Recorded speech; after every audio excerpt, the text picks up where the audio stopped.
એક મોટું બધું જંગલ હતું. એમાં એક શિયાળ રહેતો હતો.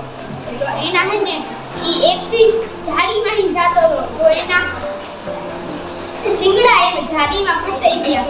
તો એ નીકળી નતો પાવો. તો હે ને પછી મેં કાચબો આવ્યો. કાચબાએ કીધું કે હરણભાઈ શું થયું?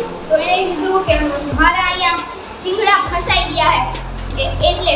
તો પછી એને કીધું કે તમારે શિંગડા એને કાચબાએ કાઢી લીધા શિંગડા. એ આવી ગયો વાર તો પણ એના શિંગડા તૂટી ગયા. તો કાચબાએ કીધું તમારે શું બનવું? તો એને હરણે કીધું કે એક મસ્તીની ચકલી બનવું હતું. આખો દી ઉડવાનું ખાવાનું ગમે ત્યાં ખાવાનું મળી જાય. તો પછી છે ને એ ભૂઈ ગયો અને ઘરે જઈને ભૂઈ ગયો. તો હને એ ઉઠ્યો ને તો એ ચકલી બની ગયો. તો એ ઉઠતો તો ચકલી બની. એ ખુશ થયો કે હું ચકલી બની ગયો. તો પછી આસમાનમાં ઉડતો હતો.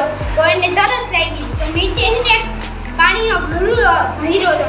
તો એને ત્યાં પી લીધું. તો ઉપર ગયો ને હવા. તો એને ભૂખાઈ લાગી હતી અને પાણી પીવું હતું. તો એ નીચે ગયો ને તો દૂર સુધી ગયો. ત્યાં એને ખાવાનું કે પાણી ના મળ્યું. તો પછી એના વાહે ત્યાં બાજ કેટલા બધા રહેતા હતા. તો એને એના વાહે એક બાજ પડી ગયું. તો ચકલીએ પાછળ જોયું. તો ચકલીએ તો મનમાં કીધું કે આ તો મારા પાસે બાજ પડી ગયું છે. હવે હું શું કરીશ? હવે બાજ મને ખાઈ જાય. તો પછી બાજ મનમાં કહી કે એને આ ચકલીને તો હું જ ખાઈશ. આ કેટલી સુંદર છે. તો પછી એને ચકલીને બાજે એને એના પંજામાં લઈ લીધી. અને ચકલી કહી કે મને બચાવો. તો બાજના પંજામાંથી ચકલી છૂટી ગઈ. તો એ નીચે પડી ગઈ. તો એ મરી ગઈ.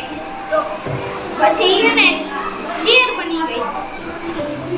તો એ શેર બની ને તો પછી બધા જંગલના પ્રાણી આવ્યા અને એને કહી કે ઓલા બીજા શેર હે ને આપણા અહીંયા જંગલમાં બધાને મારી નાખશે રાજાજી. તો તમે એને એના હારે બાટશો.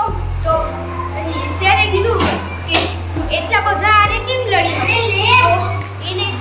તો એને કીધું કે ઓલા આવે જ છે. તો પછી સિંહ આવ્યા અને ઓલા સિંહને બધાય પ્રાણીને મારી નાખ્યા અને અહીંયા રાજ કર્યા હતા. તો એને સિંહ મરી ગયો ને તો એ પછી પાછો હરણ બની ગયો. તો પછી એને વિશ્વાસ થયો કે હું હરણ હતો નહીં હારો હતો.